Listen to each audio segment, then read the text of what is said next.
নমস্কার বন্ধুরা, আপনাদের সকলকে নমস্কার জানিয়ে শুরু করছি আজকের অসাধারণ একটা কাহিনী, বড় মায়ের কাহিনী। তাই সকল শ্রোতা বন্ধুদের আন্তরিক ভালোবাসা, প্রীতি, শুভেচ্ছা জানিয়ে শুরু করছি। জয়গুরু। শ্রী শ্রী ঠাকুর একবার বড়মার প্রসঙ্গে বলতে গিয়ে আবেগ বিহুল কণ্ঠে উপস্থিত শিষ্যদের উদ্দেশ্যে বলেছিলেন, আপনাদের ঠাকুর যদি নারী দেহে নিয়ে জন্মাতেন তাহলে তার যে রূপ হতো তা ওই বড় বউ। বড়মা ছিলেন জগৎজননী, পরমপিতার অংশস্বরূপা। বর্তমান আচার্যদেব পূজ্যপাদ দাদার ভাষায় দুই দেহে এক অভিন্ন সত্তা, পৃথক অস্তিত্ব থাকলেও একই রূপে পূর্ণ প্রকাশ। পুরুষোত্তম যখন পৃথিবীতে আসেন তখন তিনি লীলা সহচারীকে নির্ধারিতভাবেই আহ্বান করে নিয়ে আসেন। তাদের আলাদা অস্তিত্ব থাকলেও, দুই দেহে থাকলেও তারা যে একে একে দুই নয়, বরং একে একেই পূর্ণ এক, তারই প্রকটিত রূপে দেবলোক থেকে মর্তলোকে ধরা দেন। রাধিকার ভাবকান্তি অঙ্গীকার করেই যেমন নবদ্বীপচন্দ্র শ্রী গৌরাঙ্গের আবির্ভাব, স্বয়ং ভগবান শ্রীকৃষ্ণ শ্রী রাধিকার প্রেমের মহিমা, প্রেমের স্বরূপ, প্রেমের মাধুর্য আস্বাদনকল্পে বিশ্ববাসীকে জানাতেন এবং নিজে অনুভব করে আবির্ভূত হয়েছিলেন।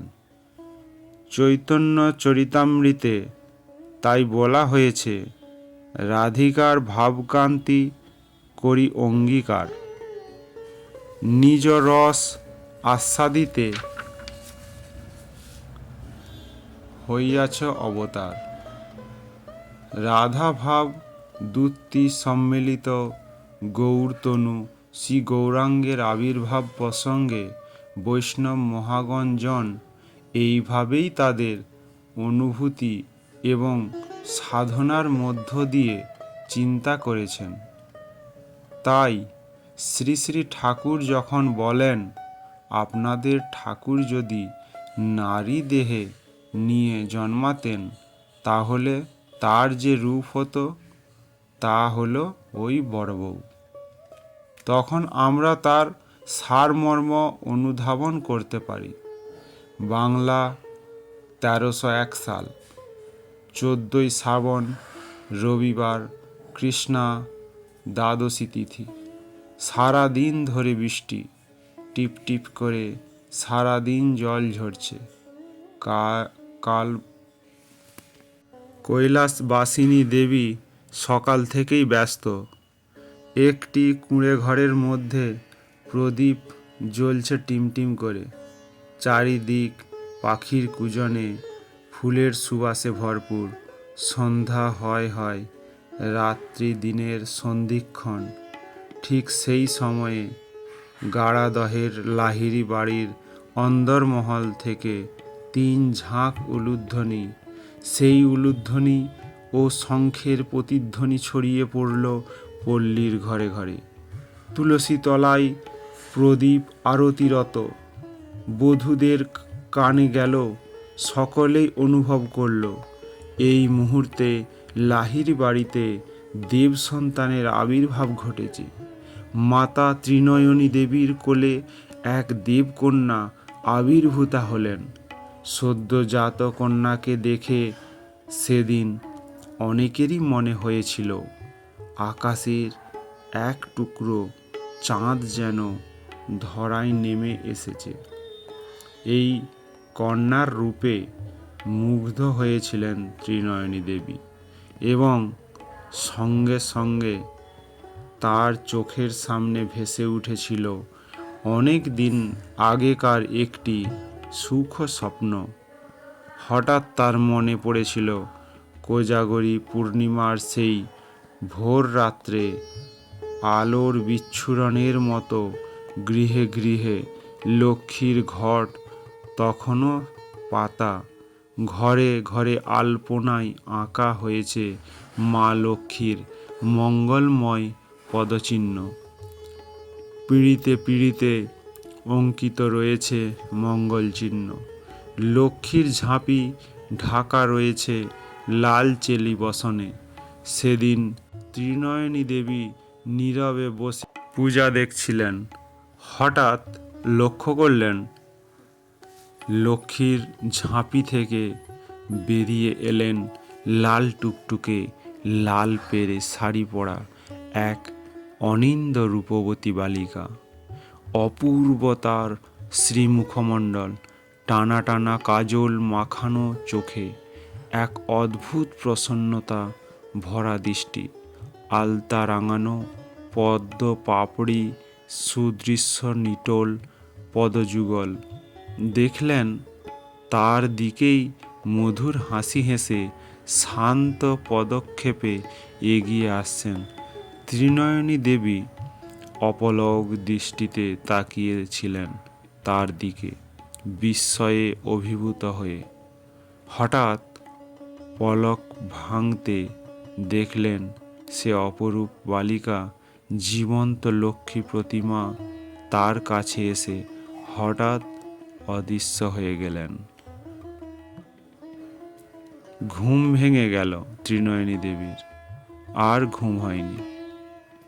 ঘুম না হলেও মেয়েটির মুখস্মৃতি তার সুখস্মৃতির মধ্যে এমন জমাট হয়ে আছে। ত্রিনয়নী দেবী কন্যার দিকে তাকিয়ে স্বপ্ন দেখা মুখের আদলের সাদৃশ্য খুঁজতে খুঁজতে বিস্ময়াভিভূত হয়ে বলে উঠলেন, এ তো ভাগ্যবতী আমি। আত্মহারা হলেন খুশির জোয়ারে। পরবর্তীকালে নবজাতকের মুখ দেখে শাশুড়ি হরসুন্দরী দেবীও আনন্দ প্রবাহে উচ্ছল হলেন। মেজ বৌমার কথায় পরে বলেছিলেন, এই মেয়েরই 7 রাজার ধন এক মানি। প্রতিবেশীদের বলেছিলেন, আমার এই আঁধার ঘরে যে এসেছে তাকে আমি মাথায় তুলে নেব। বুক ভরে উঠবে তাতে। হয়েছিলও তাই। নবজাতিকাকে কোলে তুলে নিয়ে সেই আনন্দ স্বাদ অনুভব করলেন তিনি। এক অকারণ পুলকের অনুভূতিতে হৃদয়োচ্ছ্বাসে অভিভূত হলেন। আনন্দে আটখানা হয়ে মা ষষ্ঠীর পূজা পাঠিয়েছিলেন। হরির লুট দিয়েছিলেন প্রাণ ভরে। মানত করেছিলেন যা তা পূর্ণ ফল লাভ হয়েছে। তাড়াতাড়ি পত্র লিখে দিলেন বেয়াই বাড়ি। পুত্রবধূকে যত শীঘ্র পারে চলে আসার কথা জানিয়েছিলেন। নাতনির মুখ দেখার জন্য উতালাও হয়েছিলেন। এমনই হয়, বিশ্বজননীর আবির্ভাব লগ্নে দুনিয়ার সবাই যেন নৈবেদ্য সাজিয়ে অপেক্ষারত থাকেন। তখন তিনি তা গ্রহণ করবেন। আর তার আবির্ভাবও ঘটে এই মর্তভূমিতে মহাকালের নিয়মে। বাড়ির একমাত্র পুরুষ অভিভাবক ত্রিনয়নী দেবীর দাদা শীতলাকান্ত লাহিড়ী সারাদিন গৃহেই অবস্থান করেছিলেন। একসময় তিনি বাইরে গিয়েছিলেন সাংসারিক প্রয়োজনে। বাড়ির কিষাণ কালু ছুটতে ছুটতে এসে খবর দিল তাকে, কর্তাবাবু, দিদিমণির খুঁকি হয়েছে গো, কর্তামা ডাকতিনে গেছেন। দেখাবা আসু বাবু, চাঁদের পানা খুঁকি। শীতলা বাবু কাঁধের চাদরটা তখনই কালুকে দান করলেন। এই শুভ সংবাদ শ্রবণে খুশির আবেগে পরে বললেন, পরনের কাপড়খানাও তোর পাওনা রইল, বাড়িতে গিয়ে ছেড়ে দেব। কালু একগাল হেসে ঘাড় কাত করে বলল, আজ্ঞে কর্তাবাবু। তো নমস্কার বন্ধুরা, আজকের মতো এই পর্যন্তই। এর পরবর্তী অংশ আপনারা শুনতে পাবেন। অবশ্যই সাথে থাকুন, সঙ্গে থাকুন। বড় মার প্রসঙ্গে আপনারাও প্রচার করুন। মানুষের মুখে মুখে যত প্রচার হবে, আমরা ঠাকুরের আপনাদের কল্যাণের জন্য, আপনাদের পরিবারের কল্যাণের জন্য, আপনাদেরও সুখ শান্তি সমৃদ্ধি ফিরিয়ে আনার জন্য শ্রী শ্রী ঠাকুর অনুকূলচন্দ্র এবং বড় মায়ের কাহিনী এবং জীবনীকে আমি তুলে ধরেছি। আপনারা শ্রবণ করুন, আপনাদের সুখ শান্তি স্বাচ্ছন্দ্য ফিরে আসবে এবং আপনাদের মঙ্গলময় জীবন হবে। জয় গুরু। প্রত্যেকে ভালো থাকবেন, সুস্থ থাকবেন এবং সঙ্গে থাকবেন। পরবর্তী ভিডিও পাওয়ার জন্য নোটিফিকেশান এর জন্য আপনারা চ্যানেলটিকে সাবস্ক্রাইব করতে পারেন এবং কমেন্ট করে জানান, বন্দে পুরুষোত্তমম, বন্দে পুরুষোত্তমম, বন্দে পুরুষোত্তমম। নমস্কার।